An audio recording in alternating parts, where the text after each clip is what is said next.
د شعبان د پیلسمې د شپې کمې ته چې شب برأت ویل کېږي. شب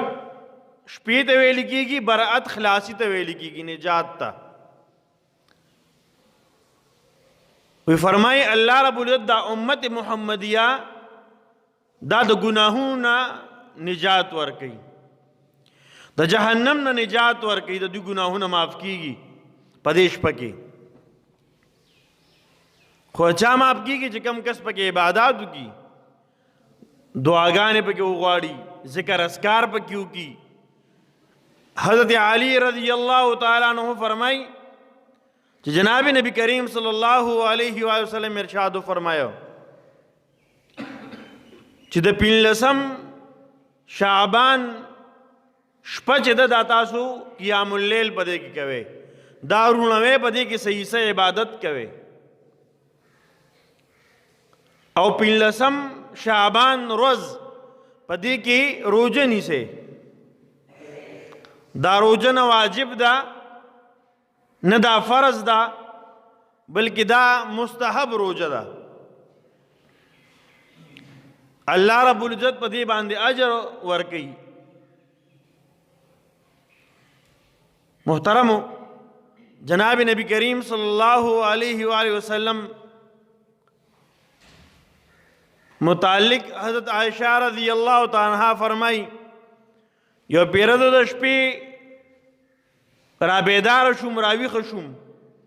ما وکتل جناب نبی کریم صلی اللہ علیہ وآلہ وسلم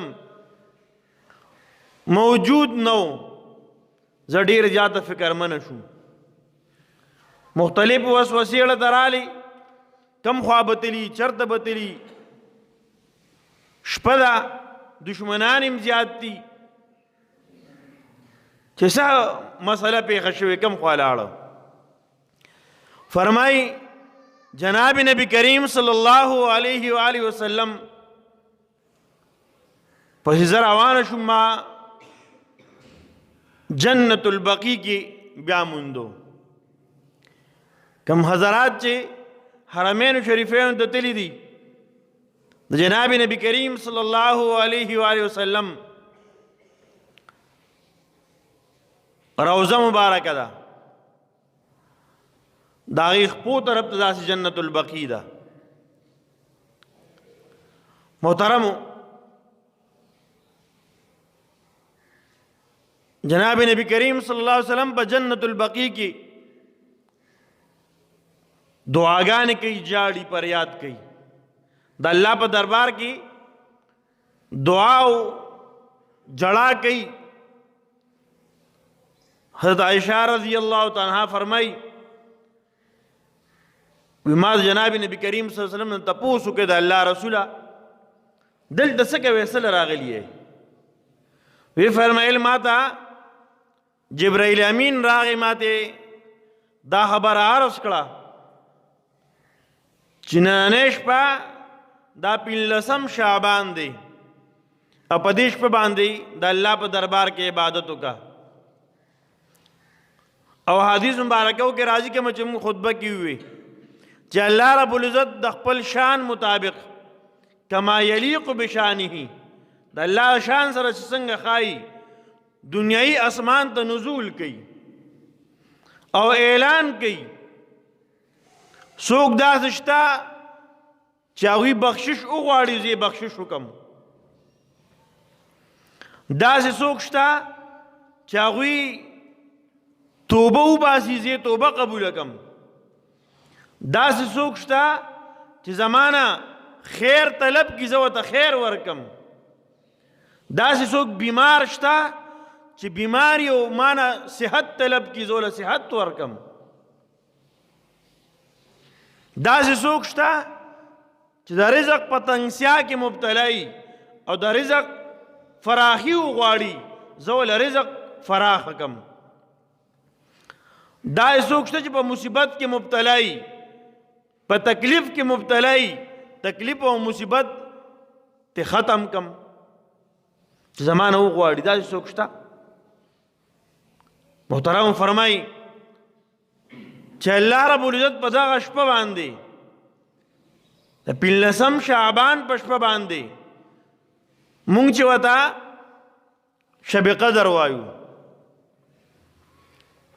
ان شاء الله العزیز زمون د ملک د حساب مطابق بیگانه شپه کومه چې د خالی شپه ده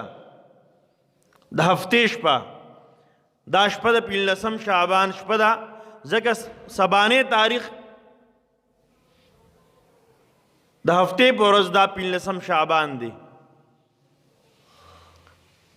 په دې وجه باندې اهتمام په دې شپه باندې کول پکار دی د دعاګانو اهتمام پکار دی او جناب نبی کریم صلی الله علیه وسلم ارشاد فرمایي په دې شپه باندې الله رب العزت د بنی کلب د بیزو د ویختون زیات مخلوق معاف کوي کتابونو ذکر کړي عربو کې ټول نه زیات چې بیزی وسره وي دا د بنو کلب د قبیله سره وي د یو روایت مطابق 20,000 بیزی وي 60,000 بیزی اوس پای باندې په یو بیزه باندې څومره یختي دا د انسان د حساب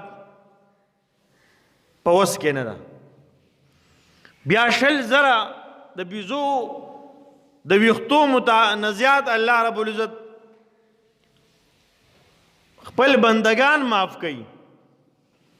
خو چې څوک بخشش خو غواړي کنه چې څوک خو د الله نه بخشش غواړي د الله په دربار کې توبه او استغفار وباسي چا ته بخشش کیږي کم خلک چې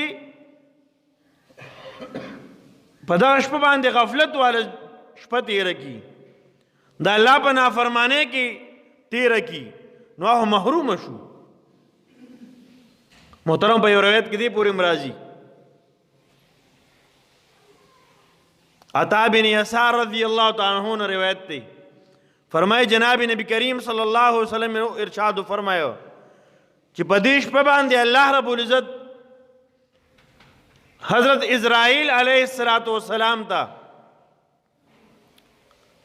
د آی کسانو نمونو لسٹ ورکي کم بچ پر روان کال کې پیدا کیږي یا پر روان کال کې مري دا غي لسٹ ورکي بلی ورت کې دام راځي چې په دې شپه باندې الله رب العزت تقدیرونه لیکي تقدیر لیکي په روان میاش کال کې بدی سکی په روان کال کې بدی سکی